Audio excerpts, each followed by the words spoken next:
Oggi sono a bordo di un Alfa Romeo Tonale nuovissimo crossover SUV del Biscione in produzione da febbraio 2022. Monta il 1.500 4 cilindri in linea turbo mild hybrid da 130 cavalli e 240 Nm di coppia massima. 0 a 100 dichiarato in 9,9 secondi con una velocità massima pari a 195 km/h. Il peso totale a vuoto è di 1525 kg con consumi rilevati dalle casa pari a 16,3 km/l nel ciclo combinato.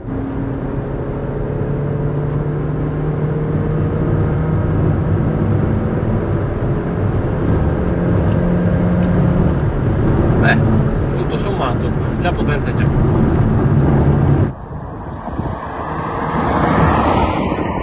Ringrazio fin da subito l'autofficina Piva Sabino per avermi invitato alla presentazione ufficiale della Tonale presso le loro sede. Questo 1500 MeV, sovralimentato tramite turbocompressore, a geometria fissa per il 130 cavalli e a geometria variabile per il 160 cavalli, è considerato un ibrido leggero, essendo abbinato ad un'unità elettrica a 48 volt da 15 kW, integrata nel cambio e alimentata da una batteria di ioni di litio da 0,75 kWh. Posizionata sotto il tunnel centrale. Grazie a questa trovata si hanno 20 cavalli extra e 55 Nm in più.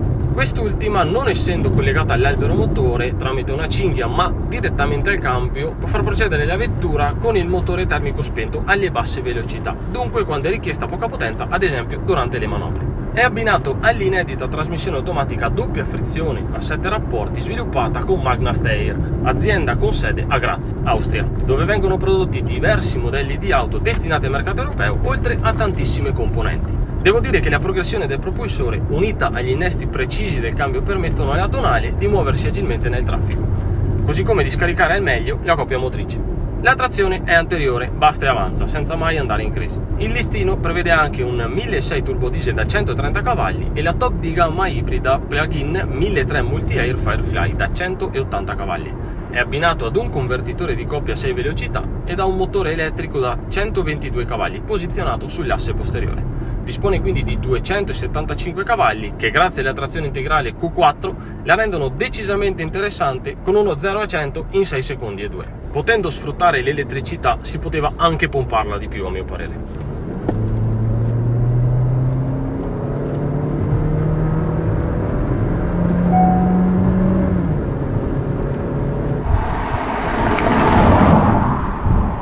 L'Alfa Romeo Tonale debutta come concept nel marzo del 2019 al Salone di Ginevra, edizione alla quale ho partecipato in prima persona, infatti vi lascio il video girato allora qui sopra. Nata come progetto 965, dopo uno sviluppo di 3 anni, con numerosi rinvii e ritardi, la presentazione ufficiale arrivò in streaming solo nell'evento stampa dell'8 febbraio scorso. Prende il nome, come nel caso della Stelvio, da un altro famoso valico alpino italiano, ed è la prima vettura del Biscione ad essere spinta da propulsori mild e plug-in hybrid, nonché la prima disponibile solo con cambio automatico.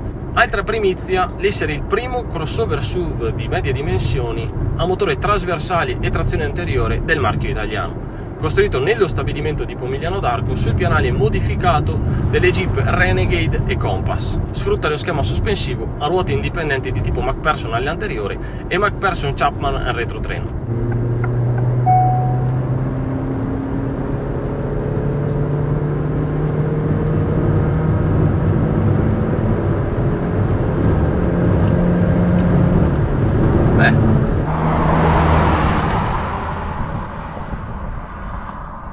Gode inoltre di ammortizzatori a smorzamento variabile o a controllo elettronico come optional ed uno sterzo servo assistito con rapporto di demoltiplicazione ridotto.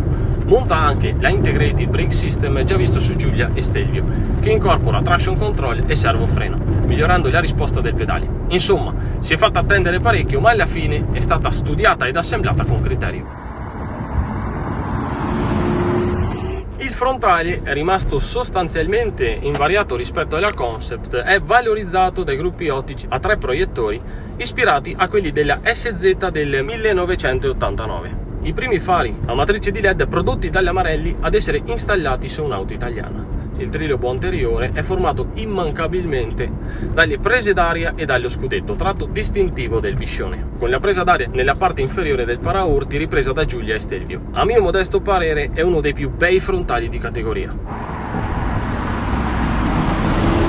Altro riferimento al passato lo si trova nella nervatura sulla fiancata, denominata dai designer GT Line, proprio per il riferimento alla Giulia GT. Spostandoci al posteriore, troviamo il medesimo stile del frontale per i gruppi ottici, con il fascio di luce che attraversa tutta la sezione. Azzeccata la scelta del diffusore a contrasto, che purtroppo non offre nessun terminale di scarico, un vero peccato. Bellissimi invece i cerchi da 20 pollici con disegno a disco telefonico, nonostante la gommatura extra large, il comfort a bordo non ne risente.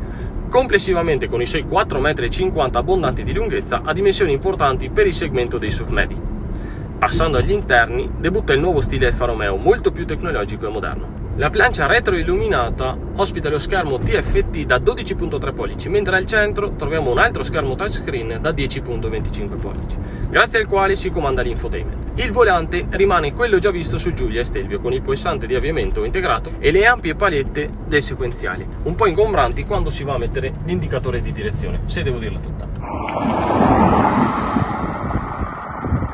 Il tunnel centrale si snellisce e rinnova nonostante rimanga, come i tasti fisici della strumentazione, fedele agli altri modelli della casa. È molto spaziosa, l'abitacolo infatti è da prima della classe, non manca nulla.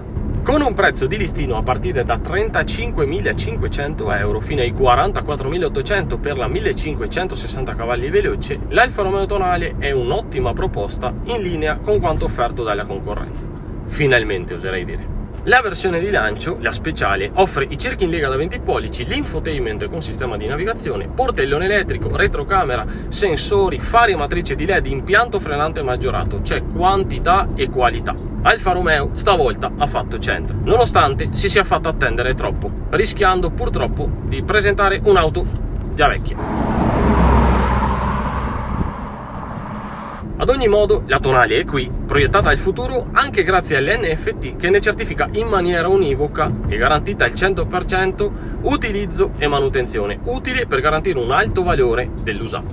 Altra chicca, l'integrazione diretta di Alexa. Più avanti nel tempo sarà possibile fare acquisti su Amazon e farseli recapitare direttamente nel bagagliaio della propria auto. Siamo davvero nel futuro. È l'8º test drive che svolgo a bordo di un Alfa Romeo. I progressi sono evidenti e tangibili. Si guida bene, il 1500 mild hybrid unisce buone prestazioni a consumi contenuti, il design è tra i più accattivanti sul mercato e la qualità si può finalmente apprezzare senza sfigurare accanto alla blasonata concorrenza. Va appuntato però la scarsità di motorizzazioni. L'Alfa Romeo Tonale mi piace, non è una baby Stelvio, ha volumi e qualità tutte sue, anzi se vogliamo è un netto salto in avanti da parte di tutto il marchio, un riferimento per il futuro della gamma.